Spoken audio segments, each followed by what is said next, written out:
So Don Lemon, the news media in general, is trying to defend its imaginary world, that image of the world that's been in its head, from the real world that keeps intruding and keeps going wrong. And they're not just doing it with the Jussie Smollett case, they're doing it also with the Russian hoax. All week long, this guy, Andrew McCabe, the interim head of the FBI, was fired for lying, has been going around selling his book and telling this story about how horrifying it all was and why they had to start this investigation in Russia. Meanwhile, CNN is saying that Mueller will finish his report by next week, I think they're saying. I don't know if this is true. Trump is going to be in Vietnam next week, and I'm not sure they would release the report. Certainly, I don't think they'd release it while Trump was out of the country, but who knows? This is what CNN people are saying. And the fact is, they're starting to get the feeling that, oh, well, wait, maybe this report is not going to do what they wanted to do, which is destroy Trump's life, which is what they've been trying to do for the past 2 years. So Andrew McCabe is going around, selling his book, telling these stories that are just becoming more and more absurd.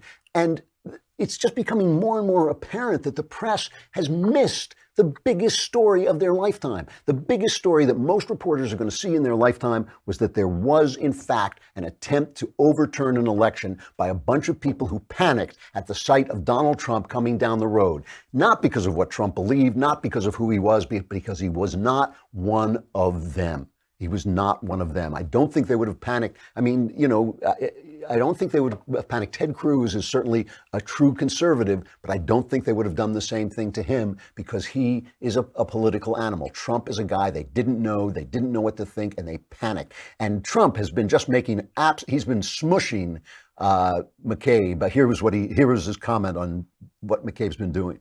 Well, I think Andrew McCabe has made a fool out of himself over the last couple of days, and he really looks to me like sort of a poor man's J. Edgar Hoover. I think he's a disaster. And what he was trying to do was terrible, and he was caught. I'm very proud to say we caught him.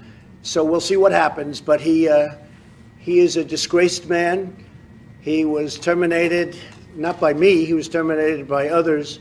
The IG report was a disaster from his standpoint. Anybody reading the IG report would say, how could a man like this be involved with the FBI? And the FBI has some of the greatest people, some of the finest people you'll ever meet, but this man is a complete disaster. Trump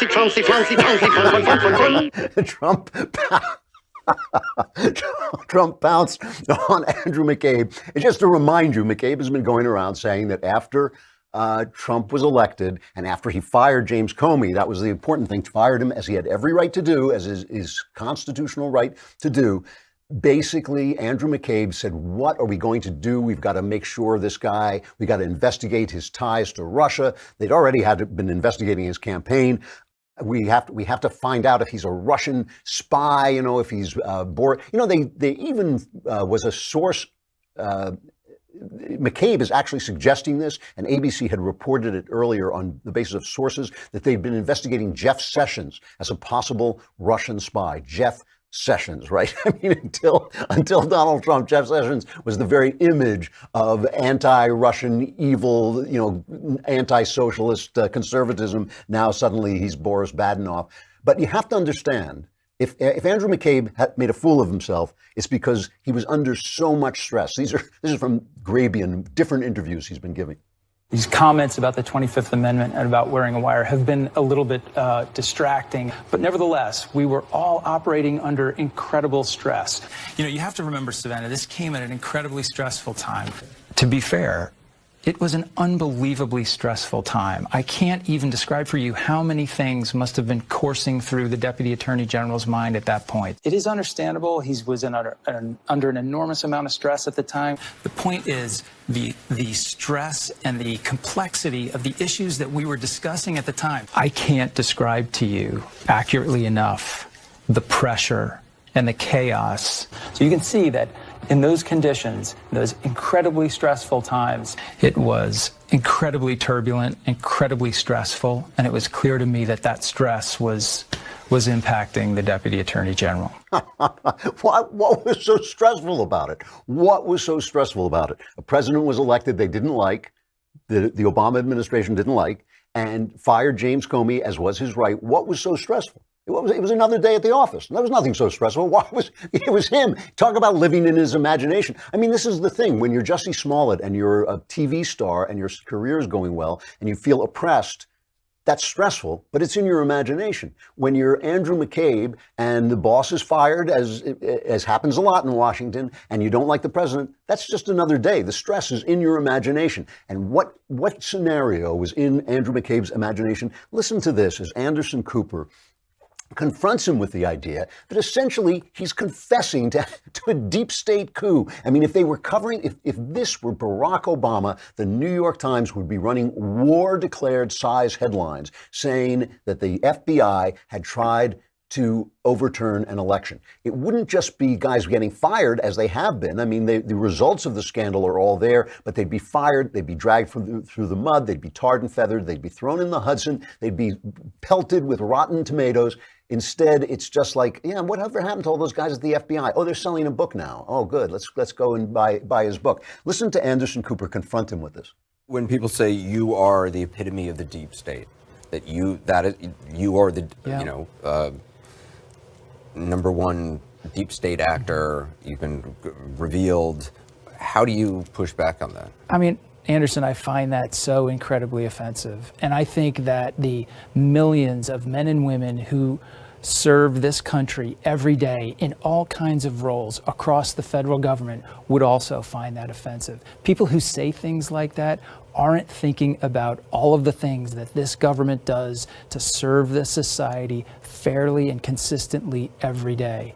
The fact is, I, like all the men and women in the FBI, people across government and the military, I did my job. I stood up to the obligations of my office. When we're presented with facts, we made hard decisions that we knew would be tough on the organization, would be tough on us personally. Look what I've gone through as a result of those decisions. But we did them anyway because we were committed to our responsibilities and serving this country. Do you still believe the president could be a Russian asset? I think it's possible. So I'm offended that anybody would think that I was running a deep state coup. Is the president a Russian spy? Oh, yeah. I mean, that's what it is. You know, by the way, you notice that he hides behind the skirts of the rank and file agents who had nothing to do with this. I mean, most of the agents of the FBI are out getting people on fraud. They're hunting gangsters. They're hunting terrorists. And this guy is saying, when you call me an agent of the deep state, you're insulting them.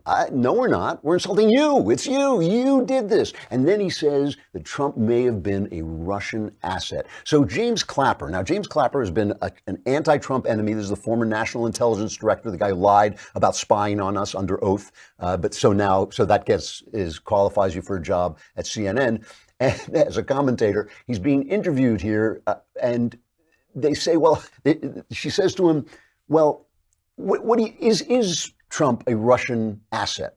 Is he a witting Russian asset? And he says, look, that's really unlikely. That's ridiculous. That's not what's happening here. She says, but is he an unwitting Russian asset? Listen to this exchange. Do you see evidence of some kind that President Trump is an unwitting asset of Russia? Well, the strange thing, I think, that's bothered a lot of people, both in and out of the intelligence community, is this strange personal deference to Putin by the president. And I've speculated in the past that the way Putin behaves is to treat President Trump as an asset. Like, how so? I put that in air quotes. How so?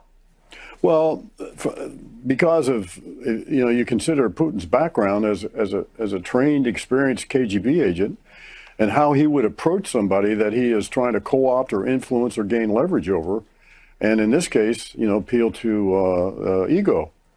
And so in that sense, in that context, is what I think of when I mean a potential unwitting asset. So in other words, Putin may have played Trump like he played Obama, like he played George W. Bush, but those guys didn't get investigated. The investigation only happened here. This is imagination run wild. It is guys who they're still saying, even if the Mueller report doesn't have anything, there'll still be other investigations because they want to defend their imaginations from the world. They want to defend their image of the world from the world. And